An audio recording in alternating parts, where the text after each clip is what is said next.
জয় বাবা লোকনাথ। আজ লোকনাথ বাবার পুজো। তো বাড়িতে ঘরে ছোট করে আমি করেছি। এখানে ঠাকুরকে খেতে দিয়েছি। আর তারপর মা হলো লোকনাথ বাবার মন্দিরে গিয়ে দিয়ে এসেছে। পুজোর আগে গিয়ে দিয়ে এসেছে। তো আমরা সবাই আবার রাতে যাব। দিনে মাকেই আজ লোকনাথ পাঠিয়েছিলাম। বাবার আর পুজো। এইদিকে তো বাড়ির পুজোগুলো আমি ঘরেই দিয়ে ধূপ নিয়েছি। আর দিয়েছি মাকে ঠাকুরকে। মন্দিরে পাঠিয়েছি। তো তাহলে কাজটা তাড়াতাড়ি হবে। আর বাড়িতে জয় অনেক লোকনাথ কাজ বাবা, থাকে, তো জয়। সেগুলো সবার করতে মঙ্গল হয়, দেরি করো। হয়ে যাবে। আর সন্ধ্যায় গিয়ে প্রণাম করে প্রসাদ নিয়ে আসবো। তো এই দেখো সন্ধ্যার সময় রেডি রেডি হয়ে চলে এসেছি ফুলদিঘির পার্কে।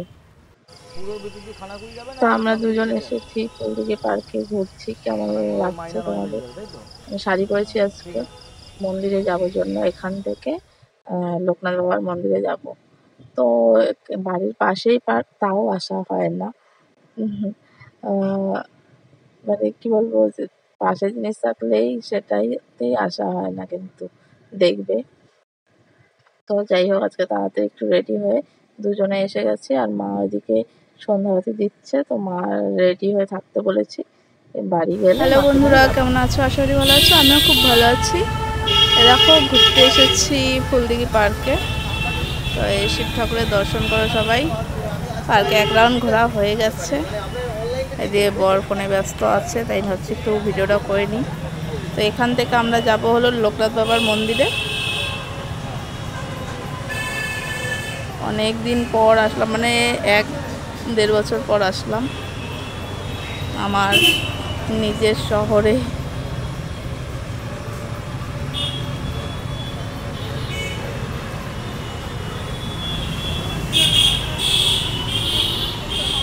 চলো চলো চলো চলো চলো চলো, পরে এসো দেখো। এই দেখো চলে এসেছি লোকনাথ বাবার মন্দিরে। তো দিনহাটাতে রেল লাইনের পাড়ে এই লোকনাথ বাবার মন্দিরই আছে, এখানেই সবাই আসে পুজো দিতে। তো আমরাও তো সকালে দিয়ে গেছিল, তো প্রসাদ নিতে এসেছি আর ঠাকুরকে দর্শন করতে এসেছি। প্রত্যেকবারই আমরা দিয়ে যাই এখানে। তো আগের বছরও আমি ছিলাম মনে হয়। যাই হোক, এই বছরও বাবার প্রসাদ পাবো, তো সেটা ভেবেই ভালো লাগছে। এদিকে দেখো কত ভিড় হয়ে গেছে।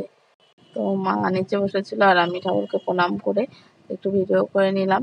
আর বাইরেও প্রসাদ দিচ্ছিল, আহ, অনেক প্রসাদ দিচ্ছিল, সবাই লাইন দিয়ে নিচ্ছিল। আর আমরা এই ভেতরেই আমাদের কুপন ছিল, তো সেখান থেকেই আমাদেরকে প্রসাদ দিয়ে দিয়েছে, তাই আমরা আর বাইরে নিইনি। বাইরে নিয়েছিল এক পাতা, তো সেই প্রসাদটা আমরা তিনজনে মিলেই খেয়েছিলাম এক পাতায়। সত্যি এত সুন্দর হয়েছিল প্রসাদটা, খুবই ভালো লাগলো খেয়ে।